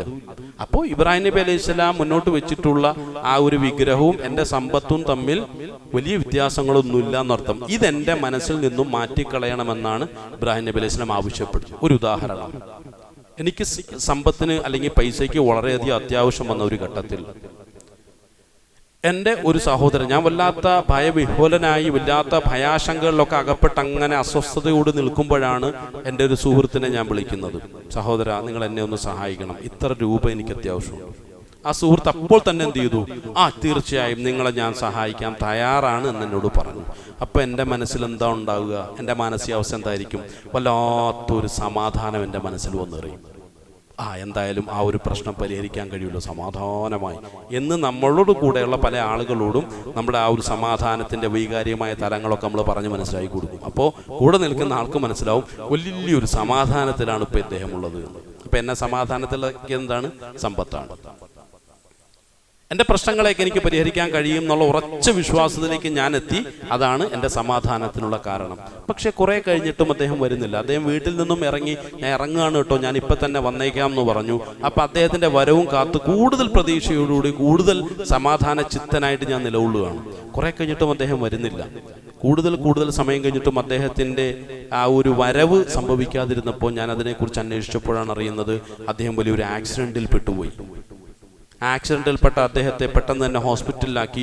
വലിയ മേജർ സർജറികൾക്ക് അദ്ദേഹം ഇപ്പോൾ വിധേയനാകാൻ വേണ്ടിയിരിക്കുകയാണ്. ഒരുപാട് പൈസ ആവശ്യമാണ്. അപ്പം എനിക്ക് അദ്ദേഹത്തിൽ നിന്നുള്ള സമ്പാദ്യം അല്ല ഒരു പൈസ കിട്ടുമോ എന്ന് ചോദിച്ചാൽ ഒരിക്കലും ഇല്ല. അപ്പം ആ ഒരു സമ്പത്ത് എൻ്റെ അടുക്കൽ എത്തുമറന്ന് ഉറച്ച് വിശ്വസിക്കുകയും ആ സമ്പത്ത് കൊണ്ട് എൻ്റെ കാര്യങ്ങളൊക്കെ എനിക്ക് നടത്താൻ കഴിയുമെന്നുള്ളത് എൻ്റെ കേവല വിശ്വാസമായിരുന്നു, യുക്തിഭദ്രമായ ബുദ്ധിപരമായ ഒരു വിശ്വാസമായിരുന്നില്ല എന്നാണ് അപ്പോൾ എനിക്ക് തിരിച്ചറിയാൻ സാധിക്കുന്നത്. അല്ല എന്നുണ്ടെങ്കിൽ ഇപ്പം എല്ലാ കാര്യങ്ങളും നയിച്ചുകൊണ്ടിരിക്കുന്ന കാര്യങ്ങളൊക്കെ നടത്തിക്കൊണ്ടിരിക്കുന്നത് എൻ്റെ അള്ളാഹ് മാത്രമാണ് എന്ന ഒരു ബോധ്യം എൻ്റെ മനസ്സിലുണ്ടെങ്കിൽ ഞാൻ അവിടെ ഇത്തരം ചില സഹായങ്ങൾ, ഭൗതികമായി ചില സഹായങ്ങൾ, അത് 100% നടക്കുമെന്നുള്ള വിശ്വാസത്തോടു കൂടിയൊന്നും അല്ല, ഇതൊക്കെ ചിലപ്പോൾ അള്ളാഹു ഒരു കാരണമാക്കിയേക്കാം എന്ന ഒരു വിശ്വാസത്തിന്റെ അടിസ്ഥാനം, അത് കേവല വിശ്വാസമായിട്ട് മാറും. പക്ഷേ അള്ളാഹുവിലുള്ള വിശ്വാസം ഉറച്ച വിശ്വാസമായിരിക്കും. അള്ളാഹു നിശ്ചയിച്ചെങ്കിൽ മാത്രമേ ഈ ഒരു സഹായം എനിക്ക് ലഭ്യമാവുകയുള്ളൂ എന്ന് പറഞ്ഞാൽ അതിനിടയിൽ യാതൊരു തടസ്സവും വരാൻ പാടില്ല എന്നർത്ഥം. നമ്മുടെയൊക്കെ ജീവിതത്തിൽ എത്രയോ സന്ദർഭങ്ങളിൽ നമ്മുടെ വിശ്വാസത്തെ ചോദ്യം ചെയ്യുന്ന രൂപത്തിലുള്ള സംഭവങ്ങൾ നടന്നിട്ടുണ്ട്. അതൊരു വിധി എന്ന് നമ്മൾ അതിനെക്കുറിച്ച് പറയാം. പ്രിയമുള്ളവരെ, നമ്മളിലേക്ക് ഒരു സഹായം 100% എത്തണമെങ്കിൽ അത് സഹായം എത്തിച്ചു തരാം എന്ന് പറയുന്ന വ്യക്തികൾക്കും അപ്പുറം അള്ളാഹുവിൻ്റെ ശരിയായ ഇടപെടൽ ആവശ്യമാണ്. അവിടെയാണ് ഏതൊരു പ്രശ്നം നമ്മുടെ മുന്നിൽ വന്നാലും എൻ്റെ അള്ളാഹു എന്നോടൊപ്പം ഉണ്ടല്ലോ എന്നുള്ള ആ ഒരു ചിന്തയും ആ ഒരു വിശ്വാസവും നമ്മെ സമാധാനത്തിലേക്ക് നയിക്കേണ്ടത്. അത്രമാത്രം ഒരു ഈമാൻ എൻ്റെ ഉള്ളിലുണ്ടോ? കാരണം അവിടെ ഞാൻ സമാധാനം കണ്ടെത്തുന്ന സമ്പത്തിലാണെങ്കിൽ, അതുപോലെ തന്നെ എൻ്റെ മറ്റുള്ള ഭൗതികമായിട്ടുള്ള ഏതെങ്കിലും സംഗതികളിലാണ്. ഇപ്പോൾ ആളുകൾ സ്ഥാനമാനത്തിന് വേണ്ടി ഒരുപാട് മത്സരിക്കുകയും അധികാരത്തിന് വേണ്ടി ഒരുപാട് കുതികാൽ വെട്ടുകയും ചെയ്യുന്ന ഒരുപാട് സന്ദർഭങ്ങൾ നമുക്ക് കാണാൻ കഴിയും. ചിലപ്പോൾ നമസ്കാരങ്ങളിൽ പോലും കൃത്യമായ രൂപത്തിൽ പങ്കെടുക്കുന്ന ആളുകളും അത്തരം ചില ആളുകൾ ഉൾപ്പെട്ടു പോകാനുള്ള സാധ്യതയുണ്ട്. എന്തുകൊണ്ടാണ് കാരണം എന്ന് ചോദിച്ചു കഴിഞ്ഞാൽ, ഈ അധികാരമൊക്കെ ഉണ്ടെങ്കിൽ എൻ്റെ കാര്യങ്ങളൊക്കെ ഏറ്റവും സുഗമമായ രൂപത്തിൽ നടന്നു പോകും. അല്ലെങ്കിൽ എൻ്റെ ഭൗതികമായിട്ടുള്ള ഒരുപാട് കാര്യങ്ങൾക്ക് വലിയൊരു കാരണമാണ് ഈ അധികാരം എന്നുള്ളത്. അപ്പം അധികാരത്തെ ഒരു ഇലാഹായിട്ട് ജനങ്ങൾ കാണുകയാണ്. അങ്ങനെ കാണുമ്പോഴാണ് അതിനോട് വല്ലാത്തൊരു തരം അത്യാർത്തി ഉണ്ടാകുന്നത്. അവിടെ അള്ളാഹു എല്ലാ കാര്യങ്ങളും നടത്തുന്നത് എൻ്റെ അധികാരമാണ് എങ്കിൽ എത്രയോ സന്ദർഭങ്ങളിൽ വലിയ അധികാരവും വലിയ കഴിവും പ്രാപ്തിയും സമ്പത്തും ഒക്കെ ഉള്ള ആളുകളുടെ മുന്നിൽ ഡോക്ടർമാർ കൈമലർത്തുന്നു. ഇനിയിപ്പോൾ ദൈവത്തിന് മാത്രമേ നിങ്ങളുടെ വിഷയത്തിൽ ഇടപെടാൻ കഴിയുള്ളൂ. എല്ലാ സംഗതികളുടെയും സാധ്യതകൾ ജീവിതത്തിൽ ഇങ്ങനെ അസ്തമിച്ച് അവസാനം ഭൗതികമായിട്ടുള്ള ഒരു സംഗതികൾക്കും എന്നെ സഹായിക്കാൻ കഴിയില്ല എന്നുള്ള ഒരു തിരിച്ചറിവിലേക്ക് എത്തുമ്പോഴാണ് പലപ്പോഴും പലരുടെയും ഉള്ള് യഥാർത്ഥ ഇലാഹിനെ തിരിച്ചറിഞ്ഞു കൊടുക്കുന്നത്. എന്നാൽ ഈ ഭൗതികമായ വസ്തുക്കളൊക്കെ ചുറ്റോട് ചുറ്റും ഏറ്റവും അനുകൂലമായ രൂപത്തിൽ നമ്മുടെ ചുറ്റോട് ചുറ്റും ഉള്ളതിനോടൊപ്പവും അവിടെയാണ് നമ്മൾ മനസ്സിലാക്കുന്നത്. ഇവിടെ ഇബ്രാഹിം നബി അലൈഹി സ്വലാം സംസാരിക്കുന്ന അങ്ങനെയുള്ള ഇലാഹിനെ കുറിച്ചാണ്. ഭൗതികമായിട്ടുള്ള എല്ലാ സംഗതികളും ഏറ്റവും അനുകൂലമായ രൂപത്തിൽ നമ്മുടെ ചുറ്റോട് ചുറ്റും ഉള്ളതിനോടൊപ്പം ലാ ഇലാഹ ഇല്ലല്ലാഹ് എന്ന് ആ ഭൗതികമായ വസ്തുക്കളോട് ഒട്ടും മറപ്പില്ലാതെ വെറുപ്പില്ലാതെ അങ്ങേയറ്റത്തെ ആത്മവിശ്വാസത്തോടുകൂടി ഒരു വ്യക്തിക്ക് പറയാൻ കഴിയുമെങ്കിൽ അങ്ങനെയുള്ള ഒരു വ്യക്തിയാണ് അല്ലാഹു സുബ്ഹാനഹു വ തആല ഇബ്രാഹിം നബി അലൈഹി സ്വലാമയുടെ പാതയെ ശരിയായ രൂപത്തിൽ അനുധാവനം ചെയ്യുന്ന ഒരു ഹുനഫാ അല്ലെങ്കിൽ ഹനീഫ് എന്ന് വിളിക്കുന്നത്. ആ ഒരു തലത്തിലേക്ക് എനിക്ക് വരാൻ സാധിച്ചിട്ടുണ്ടെങ്കിൽ എനിക്ക് ആസറിനോട് അല്പസ്വല്പം അസ്വസ്ഥത വരുന്നതിൽ കുഴപ്പമില്ല എന്നുള്ളതാണ്. കാരണം എൻ്റെ വിശ്വാസം അതിനെ ന്യായീകരിക്കുന്നു എന്നുള്ളതാണ്. ആ ഒരു തലത്തിലേക്ക് എനിക്ക് വരാൻ കഴിയുന്നുണ്ട്. കാരണം കാണാൻ കഴിയാത്ത, കേൾക്കാൻ കഴിയാത്ത എൻ്റെ ഭൗതികമായ വസ്തുക്കൾക്ക് എന്നെ സഹായിക്കാൻ കഴിയുമെന്നുള്ള എൻ്റെ കേവല വിശ്വാസത്തെയാണ് ഇബ്രാഹിം നബി അലൈഹി സ്വലാം ഇവിടെ ചോദ്യം ചെയ്യുന്നത്. ആ ഒരു ചോദ്യം ചെയ്യൽ വളരെ യുക്തിഭദ്രമായ ഒരു ചോദ്യം ചെയ്യലല്ലേ. വീണ്ടും ഇബ്രാഹിം നബി അലൈഹി സ്വലാമിയുടെ പിതാവിനോട് ഇബ്രാഹിം നബി അലൈഹി സ്വലാം പറയാണ്, യാ അബത്, എൻ്റെ പിതാവേ, പ്രിയപ്പെട്ട പിതാവേ, ഇന്നി ഖദ് ജാഅനി മിനൽ ഇൽമി മാ ലം യഅതിക ഫത്തബിഅനി അഹ്ദിക സിറാത്തൻ സവിയ്യ. എൻ്റെ പിതാവേ, ഇന്നി ഖദ് ജാഅനി, നിശ്ചയമായും എനിക്ക് വന്ന് കിട്ടിയിട്ടുണ്ട്. എന്ത്? മിനൽ ഇൽമ്, നേരത്തെ സൂചിപ്പിച്ച ശരിയായ യുക്തിഭദ്രമായ ബുദ്ധിക്ക് യോജിക്കുന്ന രൂപത്തിലുള്ള ശരിയായ പഠനത്തിന്റെ അടിസ്ഥാനത്തിലുള്ള അറിവ് എനിക്ക് വന്ന് കിട്ടിയിട്ടുണ്ട്. ഇബ്രാഹിം നബി അലൈഹി സ്വലാം പറയാണ്, മാലം യഅതിക, പക്ഷെ താങ്കൾക്ക് അത് വന്ന് കിട്ടിയിട്ടില്ലല്ലോ. എന്ന് പറഞ്ഞാൽ ആ നിലയ്ക്കുള്ളൊരു പഠനമൊന്നും താങ്കൾ നടത്തിയിട്ടില്ല. താങ്കളുടെ രാജാവാകുന്ന ഭരണകൂടത്തിന്റെ അധിപനായ നമ്രൂദ് എന്തു പറയുന്നു അത് അതേപടി ഇഞ്ചിനിഞ്ച് ചാണോട് ചാൻ അനുധാവനം ചെയ്യാൻ വേണ്ടി അങ്ങേയറ്റം താല്പര്യത്തോടുകൂടി അങ്ങേയറ്റത്തെ വിധേയം പ്രകടിപ്പിച്ചുകൊണ്ടാണ് താങ്കളുടെ ജീവിതത്തിൽ നിലകൊള്ളുന്നത്. വിധേയത്വം പ്രകടിപ്പിക്കുമ്പോൾ പല സത്യങ്ങളെ നമ്മൾ കണ്ടിട്ടില്ല എന്ന് നടിക്കേണ്ടി വരും. പല യാഥാർത്ഥ്യങ്ങളെ ഉൾക്കൊള്ളുന്ന പഠനങ്ങളിൽ നിന്നും നമ്മൾ പിന്തിരിഞ്ഞ് സഞ്ചരിക്കേണ്ടി വരും. അതാ വിധേയത്വത്തിന്റെ ഒരു പ്രത്യേകത എന്ന് പറയുന്നത്. അത്രമാത്രം രാജാവിനോട്, ഭരണകൂടത്തോട് വിധേയത്വം പ്രകടിപ്പിച്ചുകൊണ്ടാണ് ഇബ്രാഹിം നബി അലൈഹി സ്വലാമയുടെ പിതാവായ ആസർ നിലകൊള്ളുന്നത്. അതുകൊണ്ട് ശരിയായ അറിവ് താങ്കളിലേക്ക് വരാനുള്ള സാധ്യതയില്ല. പക്ഷെ അതേ സമയത്ത് ഏകനായ ഇലാഹായ റബ്ബായ ലോകത്തിന്റെയൊക്കെ സൃഷ്ടാവായിട്ടുള്ള ഓരോ ചെറുതരിയിൽ പോലും അവന്റെ സ്പന്ദനങ്ങൾ കണ്ടെത്താൻ കഴിയുന്ന അത്രമാത്രം ഊർജ സ്രോതസ്സുകളുടെയൊക്കെയും തുടക്കക്കാരനായ, കാരണക്കാരനായ യഥാർത്ഥ ഇലാഹായ അല്ലാഹു സുബ്ഹാനഹു തആല, അവനെക്കുറിച്ച് പഠിക്കാൻ ഞാൻ തയ്യാറായിട്ടുണ്ട്, അവനെക്കുറിച്ച് മനസ്സിലാക്കാൻ ഞാൻ തയ്യാറായിട്ടുണ്ട്. ശരിയായ അറിവിന്റെയും തിരിച്ചറിവിന്റെയും പഠനത്തിന്റെയും അടിസ്ഥാനത്തിൽ മാത്രമാണ് ആ ഏകനായ ഇലാഹിനെ ഞാൻ തിരിച്ചറിഞ്ഞിട്ടുള്ളത്. ഇബ്രാഹിം നബി അലൈഹി സ്വലാമിന്റെ പ്രഖ്യാപനമാണ്. അപ്പൊ ആ നിലയ്ക്ക് ഞാൻ അറിയുമ്പോൾ താങ്കളുടെ വിധേയത്വം കാരണം ശരിയായ അറിവിൽ നിന്നും പലപ്പോഴും താങ്കൾ മാറി സഞ്ചരിക്കേണ്ടി വന്നിട്ടുണ്ട്. അതുകൊണ്ട് അറിവ് താങ്കൾക്ക് കിട്ടിയിട്ടില്ല. അതുകൊണ്ട് അറിവിനെ മുൻനിർത്തി താങ്കളോട് ഞാനൊന്ന് പറഞ്ഞോട്ടെ, ഫത്തബിഅനി, താങ്കൾ എന്നെ ഒന്ന് പിൻപറ്റുമോ? ഞാൻ താങ്കളുടെ മുന്നിലേക്ക് അതിനുള്ള യോഗ്യതയായിട്ട് അവതരിപ്പിക്കുന്ന അറിവുകളാണ്, ശരിയായ തിരിച്ചറിവുകളാണ്. യാതൊരു തിരിച്ചറിവുമില്ലാതെ ഈ അന്ധമായ കാഴ്ചപ്പാടുകളുമായി ഇനി എത്ര കാലം മുന്നോട്ട് പോകും? അതുകൊണ്ട് ഫത്തബിഅനി, താങ്കൾ എന്നെ ഒന്ന് പിൻപറ്റുമോ? അഹ്ദിക സിറാത്തൻ സവിയ്യ, അങ്ങനെയെങ്കിൽ ശരിയായ മാർഗം താങ്കൾക്ക് ഞാൻ കാണിച്ചു തരാം. ശരിയായ മാർഗം താങ്കൾക്ക് ഞാൻ കാണിച്ചു തരാം. ഇത് ഇബ്രാഹിം നബി അലൈഹി സ്വലാമയുടെ വാഗ്ദയാണ്, വാഗ്ദാനമാണ് സ്വന്തം പിതാവിനോടുള്ള. ഇനി എന്നിലേക്ക് വരിക.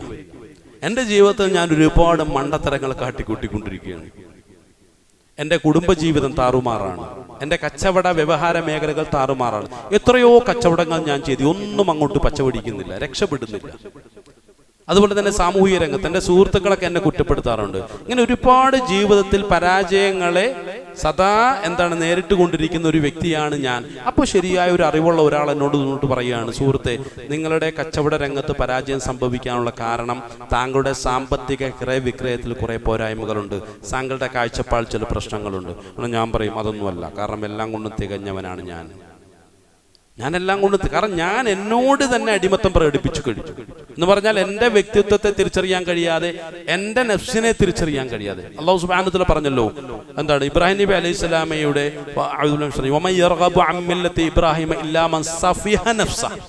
സ്വന്തം നഫ്സിനോട് മൂഢത്തരം കാണിക്കുന്ന ഒരുവൻ എങ്ങനെയാണ് ഇബ്രാഹിം നബി അലൈഹി സ്വലാമിയുടെ മാർഗത്തോട് ചേർന്ന് വരുന്നത് എന്നാണ് ചോദിച്ചിട്ടുള്ളത്. എന്ന് പറഞ്ഞാൽ സ്വന്തം നഫ്സിനോട്, സ്വന്തം വ്യക്തിത്വത്തോട്, സ്വന്തം മനസ്സിനോട് മൂഢത്തരം കാണിക്കുന്നവർക്ക് മാത്രമേ ഇബ്രാഹിം നബി അലൈഹി സ്വലാം മാർഗത്തും പിന്തിരിക്കാൻ. ആ നിലയ്ക്ക് എൻ്റെ നഫ്സ് എല്ലാം കൊണ്ടും തികഞ്ഞവനാണ്, ഞാൻ എല്ലാം കൊണ്ടും തികഞ്ഞവനാണ്, ഞാൻ ഒന്നിനും എല്ലാ കഴിവും ഉള്ളവനാണ്, എല്ലാ ബോധവും ഉള്ളവനാണെന്നുള്ള തെറ്റായിട്ടുള്ളൊരു ബോധം എന്നെ ഭരിക്കുന്നുവെങ്കിൽ, അതിനോട് വിധേയത്വം കാണിക്കുന്ന ഒരു വ്യക്തിയാണ് ഞാനെങ്കിൽ ആരെന്ത് പറഞ്ഞാലും ഞാൻ സ്വീകരിക്കില്ല.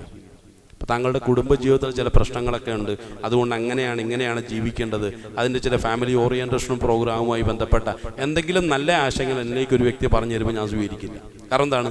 എൻ്റെ അഹംഭാവവും എൻ്റെ അത്ര മോശമായ ആ ഒരു സമീപനങ്ങൾ ഒരിക്കലും നന്മകളെ സ്വീകരിക്കാൻ എന്നെ പ്രേരിപ്പിക്കുന്നില്ല എന്നുള്ളതാണ്. ഇങ്ങനെയുള്ള ഞാൻ എങ്ങനെയാണ് ആസറിനെ കുറ്റപ്പെടുത്തുക എന്നുള്ളതാണ്. അപ്പം ഞാനും ആസറും തമ്മിൽ ചില സമാധാനങ്ങളുണ്ട്. കാരണം അദ്ദേഹം പറയുന്ന അദ്ദേഹത്തിൻ്റെ കാഴ്ചപ്പാട് തികച്ചും ശരിയാണ്. നമ്മൾ നമ്രൂദിനെ പിൻപറ്റണം, എന്നാൽ മാത്രമേ ജീവിതത്തിൽ സമാധാനം സ്വസ്ഥതയൊക്കെ കിട്ടുള്ളൂ. താങ്കൾ ഈ പറയുന്ന പുതിയ ആശയങ്ങളെ പിൻപറ്റാൻ എൻ്റെ മനസ്സ് സമ്മതിക്കുന്നില്ല. കാരണം എന്താണ്? എല്ലാം കൊണ്ടും തികഞ്ഞൊരു വ്യക്തിയാണ് ഞാൻ, എനിക്ക് തെറ്റ് സംഭവിക്കാനുള്ള സാധ്യതയില്ല. ഞാൻ തലയാണ്, താങ്കൾ വാലാണ്. കാരണം തലയിലിരിക്കുമ്പോൾ വാലാടാൻ പാടില്ലല്ലോ. അതുകൊണ്ട് വലിയ ഉപദേശമൊന്നുമായിട്ട് ഇങ്ങോട്ട് വരണ്ട എന്നുള്ള നിലയ്ക്ക് ഒരു നിഷേധാത്മക സമീപനത്തോടു കൂടിയാണ് ഇബ്രാഹിം നബി അലൈഹി സ്വലാമയുടെ ഈ നിർദ്ദേശങ്ങളെ ആസിർ നോക്കിക്കാണുന്നു. അള്ളാഹു ചിന്തിക്കാനുള്ള നല്ല തൗഫീക്ക് നൽകി നമ്മെ അവരെയും അനുഗ്രഹിക്കുമാറാകട്ടെ.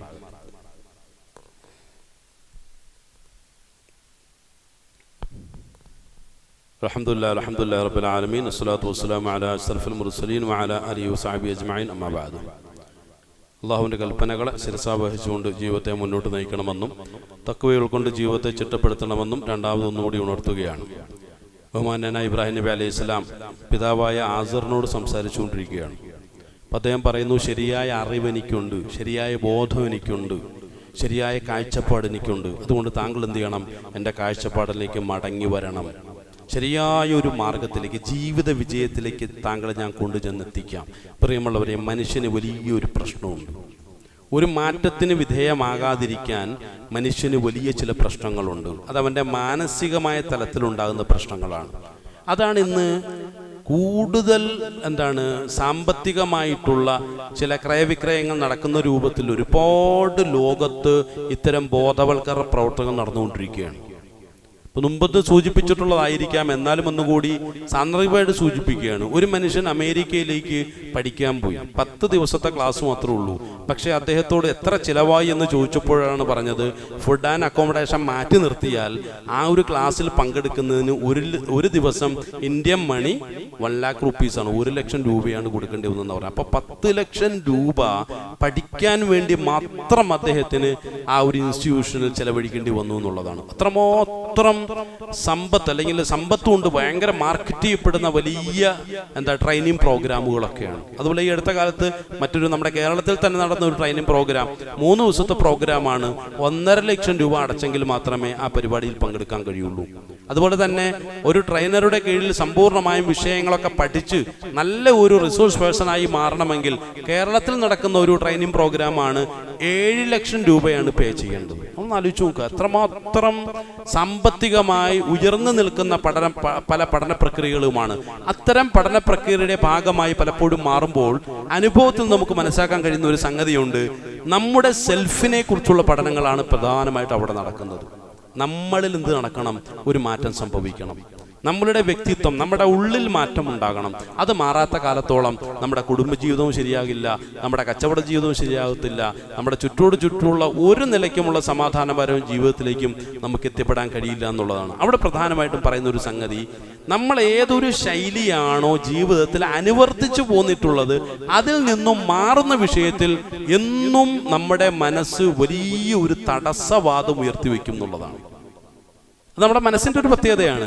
ആ ഒരു തടസ്സവാദത്തെ അതിജയിക്കാനുള്ള പ്രത്യേകമായ പരിശീലന പരിപാടികളാണ് പലപ്പോഴും ഇത്തരം ട്രെയിനിങ് മേഖലകളിൽ ആസൂത്രണം ചെയ്യപ്പെടുന്നത്.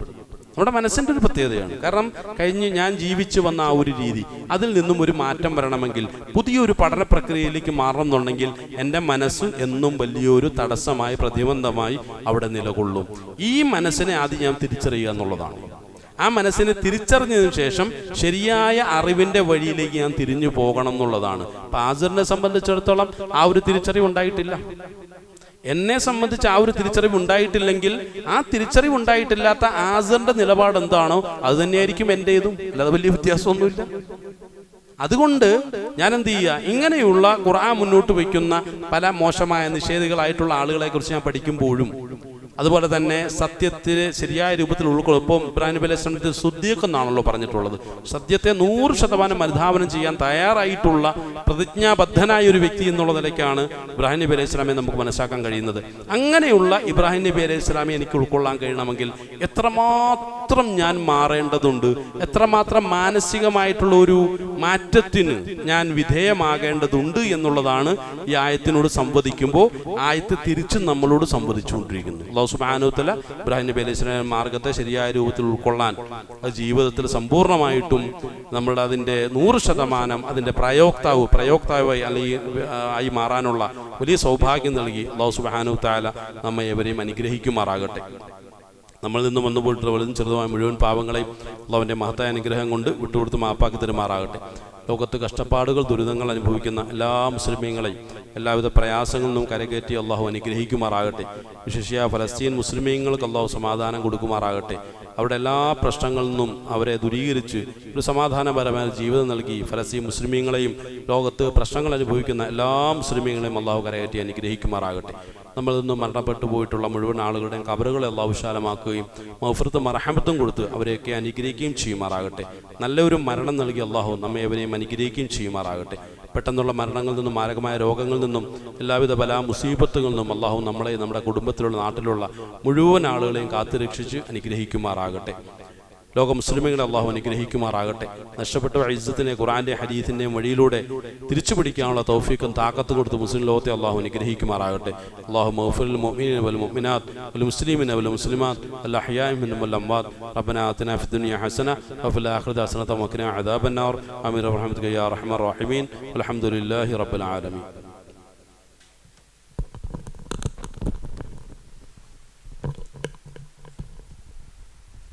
الله أكبر الله أكبر أشهد أن لا إله إلا الله أشهد أن محمد رسول الله حي على الصلاة حي على الفلاح قد قامت الصلاة قد قامت الصلاة الله أكبر الله أكبر لا إله إلا الله.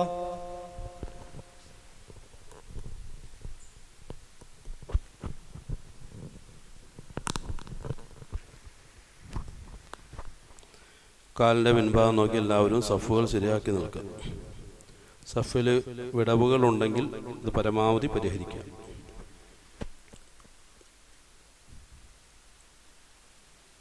അല്ലാഹു അക്ബർ.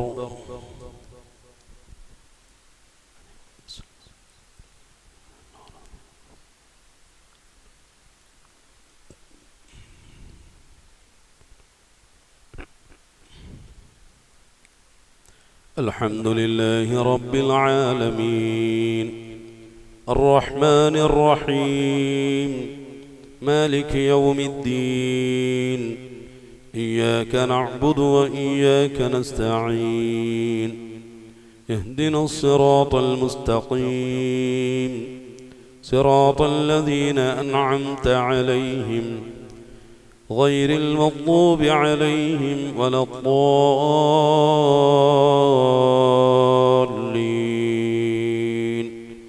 آمين.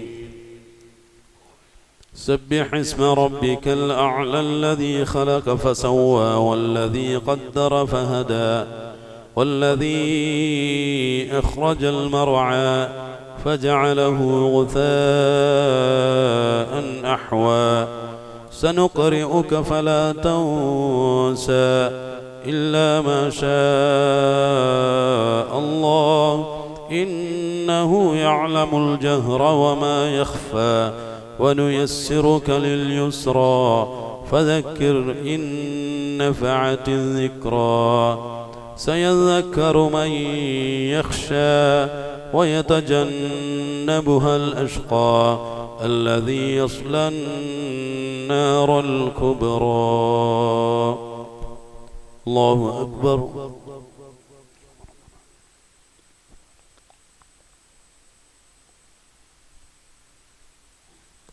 سمع الله لمن حمده. الله أكبر.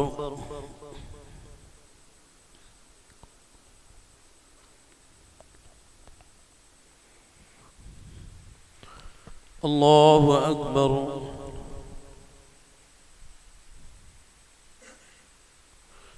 الله أكبر.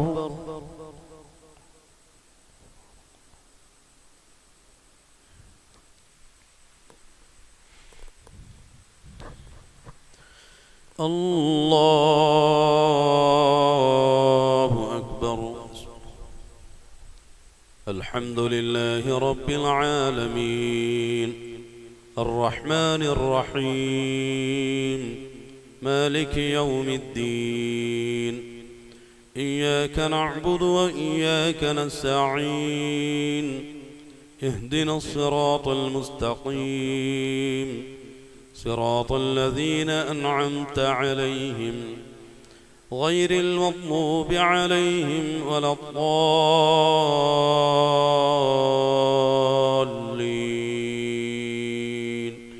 آمين.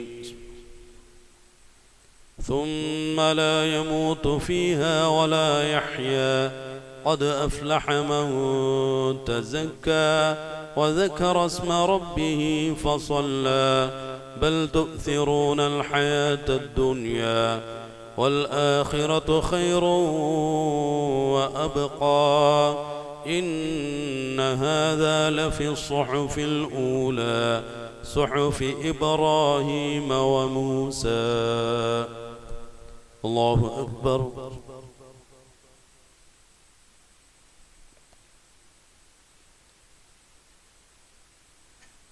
سمع الله لمن حمده. الله أكبر.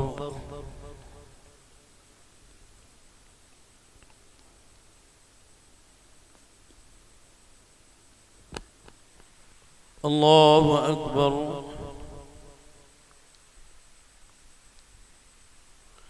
الله أكبر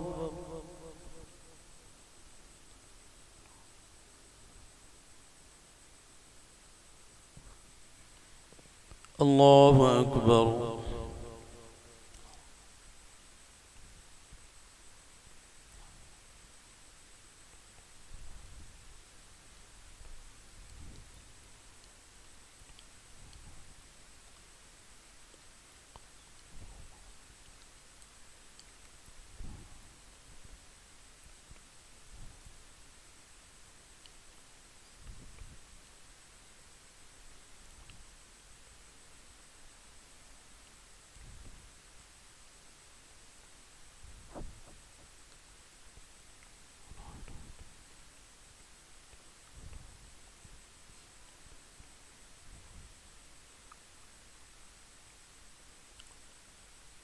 السلام عليكم ورحمة الله.